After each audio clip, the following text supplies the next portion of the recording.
Dan Crenshaw, when he became a member of Congress and he was elected late 2018, started in 2019, one of his fellow brother in arms, and this is a very big story, retired U.S. Navy SEAL Chief Eddie Gallagher found himself in a bit of trouble as he was wrongfully accused of so many horrible things and actions that just didn't happen. It drew national attention, not only from just the news media, but all the way up to the sitting president of the United States, Donald Trump, at the time. In his weakest and most vulnerable time in need, he is sitting in the brig while his brother is walking those very halls of Congress that I was walking during that same time. They went to Congressman Dan Crenshaw and he was ignored, as I was too when I was trying to pass veteran legislation.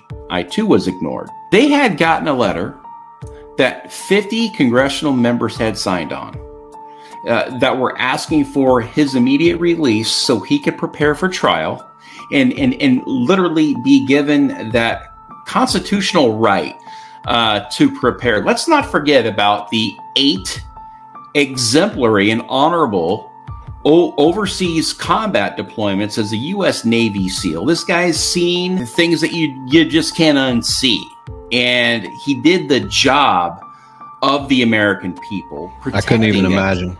This guy is the epitome of a U.S. Navy SEAL. And I personally know his character and who he is. He's been on this show. And Eddie Gallagher's a great man. But Congressman Dan Crenshaw didn't sign on to that letter.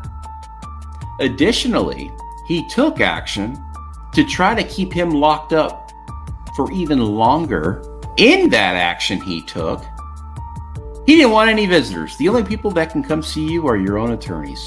What type of leader, what type of congressman, what type of retired U.S. Navy SEAL would leave your fellow brother in arms out to hang, literally do an about face, and leave Eddie and his family holding the bag with his life